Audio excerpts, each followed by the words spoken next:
ಮಂಗಳೂರು ವಿಶ್ವವಿದ್ಯಾನಿಲಯದ ನೂತನ ಕುಲಪತಿಯಾಗಿ ನೇಮಕಗೊಂಡ ಪ್ರೊಫೆಸರ್ ಪಿಎಸ್ ಎಡಪಡಿತ್ತಾಯ ಅವರಿಗೆ ಅಭಿನಂದನಾ ಸಮಿತಿಯ ವತಿಯಿಂದ ಗೌರವಾಭಿನಂದನೆ ಕಾರ್ಯಕ್ರಮ ನಡೆಯಿತು. ಕೊಣಾಜಿಯಲ್ಲಿರುವಂತಹ ಮಂಗಳೂರು ವಿಶ್ವವಿದ್ಯಾನಿಲಯದ ಮಂಗಳ ಸಭಾಂಗಣದಲ್ಲಿ ನಡೆದಂತಹ ಗೌರವ ಅಭಿನಂದನೆ ಕಾರ್ಯಕ್ರಮವನ್ನ ಗಿಡ ನೆಡುವ ಮೂಲಕ ಚಾಲನೆಯನ್ನ ನೀಡಲಾಯಿತು. ಬಳಿಕ ನಡೆದಂತಹ ಸಭಾ ಕಾರ್ಯಕ್ರಮವನ್ನ ಧರ್ಮಾಧಿಕಾರಿ ಡಾಕ್ಟರ್ ವೀರೇಂದ್ರ ಹೆಗ್ಡೆ ಅವರು ದೀಪ ಬೆಳಗಿಸುವ ಮೂಲಕ ಉದ್ಘಾಟಿಸಿದ್ರು.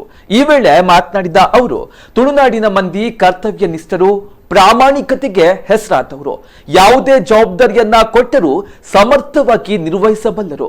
ಆದ್ದರಿಂದ ಎಡಪಡಿತ್ತಾಯರ ಆಯ್ಕೆ ಹೆಚ್ಚು ಮಹತ್ವದ್ದು ಎಂದರು. ಅಲ್ಲದೆ ಪಾಶ್ಚಾತ್ಯ ಯೂನಿವರ್ಸಿಟಿಗಳನ್ನ ಅನುಸರಿಸುವುದು ಬಿಟ್ಟು ನಮ್ಮದೇ ಆದರ್ಶದಲ್ಲಿ ವಿಶ್ವವಿದ್ಯಾಲಯಗಳನ್ನ ಕಟ್ಟೋಣ ಎಂದರು.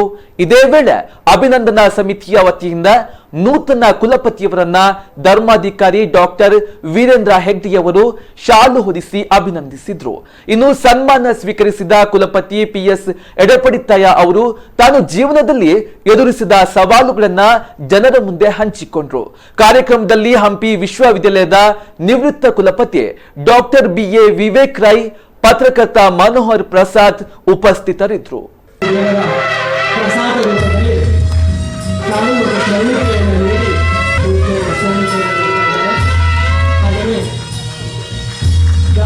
ಅಭಿನಂದನಾ ಸಮಿತಿಯ ಪರವಾಗಿ ಗಿಡವನ್ನು ನೀಡುವುದರ ಮೂಲಕ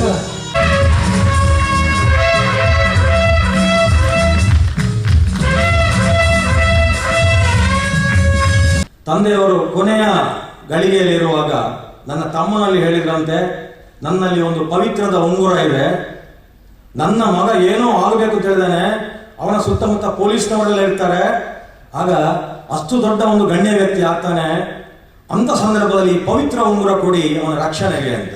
ನನಗೆ ಬಂಗಾರ ಹಾಕುವಂತ ಅಭ್ಯಾಸ ಚಿಕ್ಕಂದಿನಿಂದಿಲ್ಲ. ತಮ್ಮನಿಗೆ ಹೇಳಿದಂತೆ, ಮಗ ಯಾರಿಗೂ ನೋವು ತರಬಾರದು, ತೊಂದರೆ ಕೊಡಬಾರದು, ಆದ್ರೆ ಅವನಿಗೆ ತೊಂದರೆ ಕೊಡ್ಲಿಕ್ಕೆ ಕುಕ್ಕೆ ಸುಬ್ರಹ್ಮಣ್ಯ ಸ್ವಾಮಿ ಬಿಡುವುದಿಲ್ಲ ಅಂತ ಹೇಳುವಂತ ಅಭಯ ಇಟ್ಟು ಅವರು ಇಹಲೋಕ ತ್ಯಜಿಸಿ ಹೋದರು.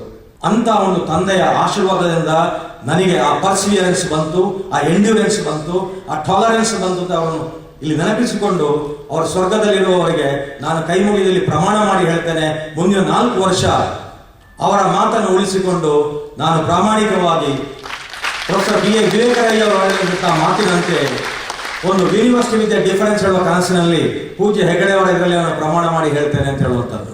ನಾನು ಎಲ್ಲಾರು ಎಚ್ಚರ ತಪ್ಪಿ ಸ್ವಲ್ಪ ಆ ಕಡೆ ಈ ಕಡೆ ಬ್ಯಾಲೆನ್ಸ್ ತಪ್ಪಿ ಮಾತಾಡಿದ್ರು ಕೂಡ ಇಲ್ಲಿ ನಡೆದಿರೋ ಪ್ರತಿಯೊಬ್ಬರು ಈ ಊರಿನ ಸರ್ವರಿಗೂ ಒಂದು ಅಧಿಕಾರ ಇದೆ, ಎಡಪಡಿತಾರೆ, ಸ್ವಲ್ಪ ಎಚ್ಚರ ವಹಿಸಿ, ಈಗ ಅಂಚಿ ಮಾಲೋಡ ಜಾಸ್ತಿ, ಚೂರು ಇಂಚಿ ಮಾಲೋಡತ್ತ ಅಂತ ಹೇಳಿದ್ರು ಕೂಡ ನಾನು ತಲೆಬಾಗಿ ನಿಮಗೆ ವಂದಿಸಿ ನನ್ನನ್ನು ಎಚ್ಚರಗೊಳಿಸ್ತೇನೆ.